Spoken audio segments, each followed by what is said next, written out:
Good morning students.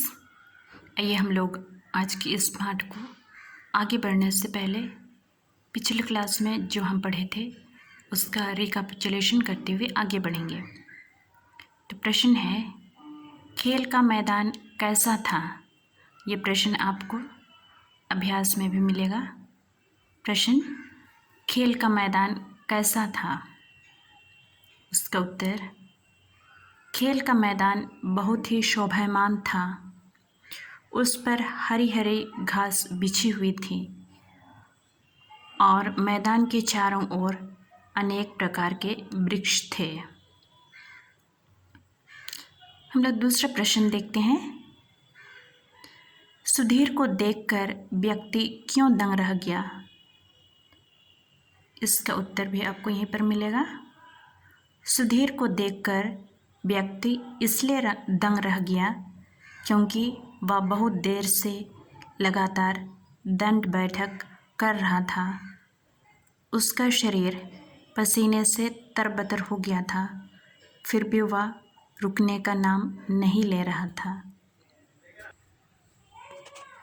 आइए हम लोग पाठ में आगे बढ़ेंगे। बड़ी देर बाद सुधीर ने दंड बैठक लगाना बंद कर दिया। उसने लगातार 200 बैठक लगाए थे। उसके रुकते ही उस व्यक्ति ने सुधीर से प्रश्न किया, बड़े हिम्मत वाले हो तुम। मैं जानना चाहता हूँ कि तुम रामपुर में रहते कहाँ हो? सुधीर ने उस व्यक्ति को गौर से देखा। वह अधेड़ उम्र का व्यक्ति था, इसलिए सुधीर ने उससे अंकल जी कहना बेहतर समझा। अंकल जी, सुधीर ने उसकी आंखों में देखते हुए कहा। मेरा नाम सुधीर है, मैं चौक में रहता हूँ। मेरे पापा विक्रय कर कार्यालय में क्लर्क हैं। मुझे व्यायाम करने का बहुत शौक है, इसीलिए आज जिम जाने के बजाय मैं यहाँ चला आया। तो हम लोग देखते हैं कि बहुत देर तक जब सुधीर अपना दंड बैठक किया, यानी 200 बार तक दंड बैठक किया, उसके बाद जब वह रुका तो वह व्यक्ति उसके निकट में आया और उससे यह कहते हुए चाल किया, बड़े हिम्मत वाले हो तुम। तो उसके बाद फिर आगे बढ़ा और उसने कहा कि तुम रामपुर में कहाँ रहते हो? तब सुधीर ने उसको बड़े गौर से देखा, क्योंकि सुधीर को भी संबोधित करना है कि वह कौन सा शब्द से संबोधित करेगा। इसलिए देखा तो उसका उम्र अधेड़ था। फिर सुधीर ने सोचा कि उसको अंकल जी कहना ही अधिक बेहतर होगा। फिर उन्होंने उससे कहा, अंकल जी, मेरा नाम सुधीर है, मैं चौक में रहता हूँ और मेरे पापा विक्रय कर कार्यालय में क्लर्क हैं।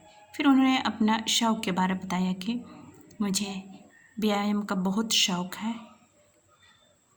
एक्चुअली हर एक दिन मैं व्यायाम करने के लिए जिम जाता हूँ, लेकिन आज मैं जिम नहीं गया, वरन मैं इस मैदान में व्यायाम करने के लिए आया।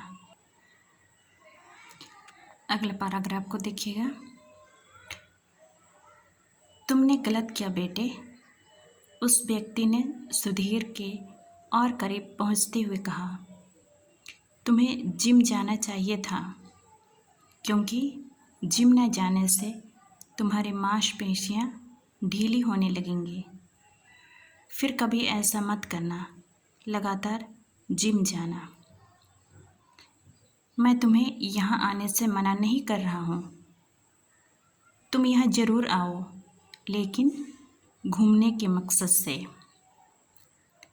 ठीक है अंकल जी, मैं शाम को जिम चला जाऊँगा, इससे मेरी मांसपेशियाँ ढीली नहीं होंगी। आप मेरी फ़िक्र मत कीजिए। पहले आप अपना परिचय बताइए, सुधीर ने उस व्यक्ति से कहा।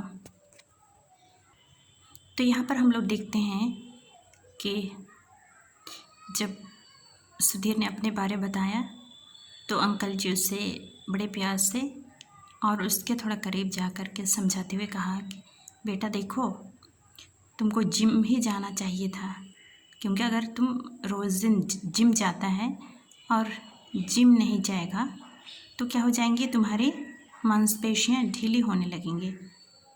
सो इसलिए उन्होंने उससे कहा कि ऐसा और कभी मत करना।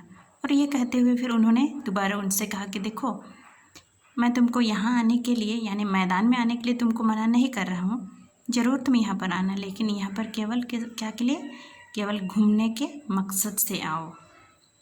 जब इस बात को सुधीर ने अंकल जी से सुना तो बहुत ही विनम्र स्वभाव से सुधीर ने उनसे कहा, ठीक है अंकल जी, मैं शाम को जिम चला जाऊंगा, मेरी फ़िक्र मत कीजिएगा, लेकिन मैं आपसे एक बात पूछना चाहता हूँ। यानी सुधीर भी उनसे पूछना यही चाह रहा था कि वो कहाँ का है, क्या करता है, तो इसलिए उन्होंने उसका परिचय पूछा और उनसे कहा कि पहले आप मुझे अपना परिचय बता दीजिए। आगे हम लोग देखते हैं। मेरा नाम रविशंकर है, मैं बच्चों को क्रिकेट खेलने का प्रशिक्षण देता हूँ। मेरे सिखाए हुए कई लड़के आज भी देश विदेश में अपना नाम रोशन कर रहे हैं। रविशंकर ने सुधीर की बात का जवाब दिया। क्रिकेट में मेरी भी बहुत रुचि है, रुचि बहुत है। मैं चाहता हूँ कि आप मुझे भी प्रशिक्षण दें ताकि मैं भी आगे चलकर देश विदेश में अपना नाम रोशन कर सकूं, सुधीर ने कहा। तो हम लोग यहाँ पर देखते हैं, जब रविशंकर ने अपना परिचय दिया और उन्होंने बताया कि वो क्या कार्य करता है, उन्होंने बता दिया कि उनका काम है, उनका कार्य है क्रिकेट का प्रशिक्षण देना। और उन्होंने ये भी बताया सुधीर को कि उनके द्वारा बहुत से बच्चे क्रिकेट का प्रशिक्षण कर चुके हैं, ले चुके हैं उनसे, और आज क्या कर रहे हैं, देश और विदेश में भी अपना नाम कमा रहे हैं, रोशन कर रहे हैं। जब सुधीर ने रविशंकर से ये बात सुनी तो सुधीर भी उनसे रिक्वेस्ट किया, यानी रविशंकर से रिक्वेस्ट किया कि वह भी उसके प्रशिक्षण में आना चाहता है, प्रशिक्षण उनसे लेना चाहता है, और इस तरह से वो भी अपना नाम देश विदेश में रोशन करना चाहता है। तो यहाँ पर हम लोग देखते हैं दोनों एक दूसरे का परिचय से अपने भविष्य के लिए विशेष करके सुधीर उनसे आग्रह किए। तो हम लोग आज यहीं पर अपना पाठ को अंत करते हैं, दूसरा दिन आगे पढ़ेंगे।